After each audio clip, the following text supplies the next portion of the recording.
야구야구 김영준입니다. 2012년 리베라는 데뷔 후 가장 큰 부상을 입습니다. 리베라는 동료들이 BP를 하면 외야에 나가 공을 받는 걸로 몸을 풀었는데 날아오는 공에 점프를 했다가 오른 무릎에 전방 십자인대와 반월판이 파열되는 부상을 입고 4월 말에 시즌을 마감합니다. 리베라는 이듬해 돌아와 43세 시즌에도 44세이브를 하지만 구위가 많이 떨어져 있었고 시즌 초에 은퇴를 선언합니다. 리베라는 652세이브로 은퇴했지만 2012년을 건강하게 뛰어 44세이브를 했다고 가정하면 통산 691세이브가 되고 700세이브를 넘었을지도 모릅니다. 리베라는 얼마 전 올드타이머 데이 때 외야에서 타구를 잡다가 오른쪽 아킬레스건이 파열되는 부상을 입었고 또 수술을 받게 됐습니다. 역대 최고의 마무리 투수인 리베라는 우여곡절이 많았습니다. 리베라는 중학교 3학년 때 중퇴를 하고 어부인 아버지와 함께 정어리 잡이에 나섭니다. 리베라의 꿈은 돈을 모아 자동차 정비소를 여는 거였습니다. 18살 때는 삼촌이 낚싯배 밧줄에 맞아 사망했고 19살 때는 아버지의 배가 침몰해 생사의 고비를 넘깁니다. 리베라의 원래 꿈은 축구 선수였습니다. 하지만 17살 때 발목과 무릎을 심하게 다친 후 늦게서야 야구를 시작합니다. 유격수였던 그는 어느 경기에서 크게 부진한 동료를 대신해 마운드에 올랐고 2주 후 양키스의 트라이아웃을 받습니다. 리베라는 볼품이 없었고 구속은 최고 87마일이었지만 양키스는 부드러운 투구 폼에 꽂혀 리베라와 계약합니다. 계약금은 $2,500, 만 21세 생일을 얼마 앞두고였습니다. 리베라는 3번의 이적 위기를 겪습니다. 1992년 시즌이 끝난 후에는 보호선수 명단에서 빠져 플로리다와 콜로라도를 위한 확장 드래프트의 대상자가 되지만 지명을 받지 못했고 1995년에는 양키스가 데이비드 웰스를 디트로이트에서 데려오면서 리베라를 주기로 했지만 양키스 단장이 리베라의 공이 무시무시해졌다는 보고를 받고 리베라 대신 다른 선수를 보냅니다. 1997년 시즌이 끝나고 양키스는 시애틀에서 랜디 존슨을 데려오려고 했는데 시애틀이 앤디 패티스를 달라고 하자 대신 리베라를 주겠다고 했다가 협상이 결렬됩니다. 리베라가 양키스에서 19년을 뛰면서 PS 포함 694세이브를 할 줄은 그를 스카우트한 사람들조차 몰랐을 겁니다.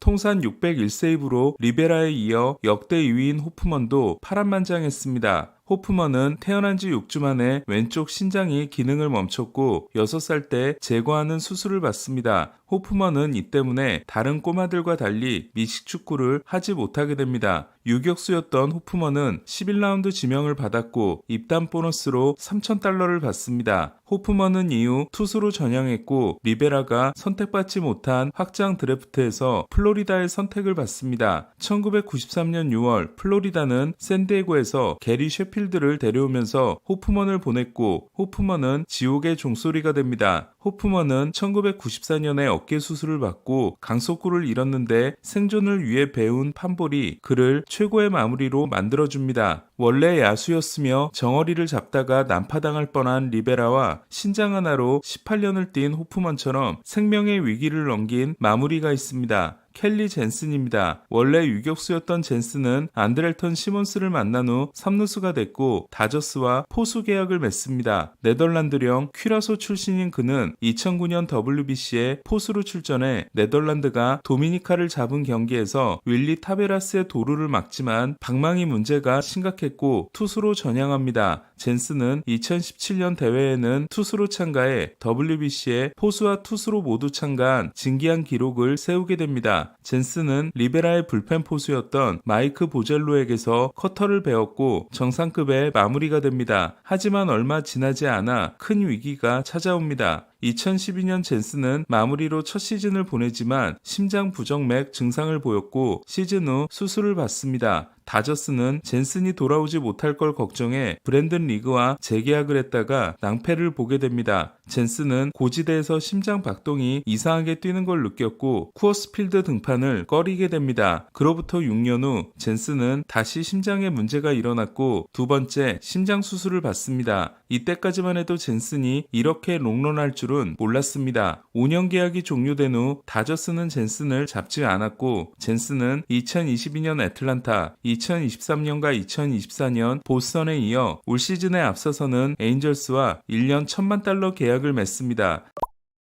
젠스는 5월까지 5.19에 그치지만 6월 이후 1.26을 기록 중이며 동점 상황에서 올라와 오타니에게 홈런을 맞았던 것처럼 세이브가 아닐 땐 흔들리지만 세이브 상황에서는 23세이브 1불론 0.77로 전성기 못지않은 모습을 보여주고 있습니다. 올해가 37세 시즌인 젠스는 92.8마일 커터를 던지고 있는데 2018년보다 좋은 구속입니다. 투피치를 고수한 킴브럴과 다르게 구종 추가를 위해 끊임없이 노력한 젠스는 커터 외에도 싱커, 슬라이더, 스위퍼를 던지고 있고 커터의 헛스윙률이 줄면서 삼진율은 떨어졌지만 볼넷을 줄이는 걸로 경쟁력을 유지하고 있습니다. 늘 예상 밖의 선택을 하는 에인절스는 셀러가 될 걸로 보였지만 유망주를 모을 기회를 이번에도 지나쳤고 젠슨도 판매되지 않았습니다. 이번 마감 시한에서 28명의 불펜 투수들은 엄청나게 비싸게 팔렸기 때문에 젠슨을 내놓기만 했다면 비싸게 팔 수 있었을 겁니다. 미나시안 단장은 젠슨의 리더십과 클럽하우스 내 존재감을 중요하게 생각했다고 했지만 구단주의 지시였다는 건 어렵지 않게 짐작할 수 있습니다. 젠슨은 최근 인터뷰에서 최소 4시즌을 더 뛰고 싶다고 했습니다. 그렇게 되면 43세 시즌까지 뛴 리베라, 42세 시즌까지 뛴 호프먼에 이어 41세 시즌까지 뛰게 됩니다. 현재 470세이브인 젠스는 역대 3위 리 스미스와 8개 차이고 4년간 120세이브를 올린다면 600세이브에 접근할 수 있습니다. 젠스는 600세이브를 언급하지 않았지만 4년이라고 이야기한 건 600세이브에 도전하겠다는 선언입니다. 캘리포니아를 사랑하는 젠스는 에인절스 생활을 만족하고 있고 재계약에 대해 긍정적이지만 에인절스에 계속 있을지는 알 수 없습니다. 에인절스는 5월에 어깨 관절하순 수술을 받고 전력에서 이탈한 벤 조이스를 마무리로 써야 하는데 내년에 돌아오는 조이스에게 곧바로 맡기기 어렵다고 판단하면 젠슨에게 1년 계약을 제시할 수 있고 바로 조이스에게 맡기기로 하면 젠슨과 결별할 가능성이 높습니다. 젠슨은 에인절스를 나올 경우 컨텐더 팀의 셋업맨보다는 세이브를 할 수 있는 곳을 찾을 가능성이 높습니다. 역사상 40대 시즌에 30세이브를 한 투수는 리베라, 호프먼, 에커슬리와 덕 존스, 페르난도 로드니 뿐입니다. 리베라, 호프먼, 에커슬리는 명예 전당 선수들입니다. 젠슨이 600세이브에 도달할지는 모르겠지만 500세이브를 돌파하고 리베라, 호프먼, 와그너에 이어 기자 투표를 통해 헌액되는 네 번째 1이닝 마무리가 되는 데는 문제가 없어 보입니다.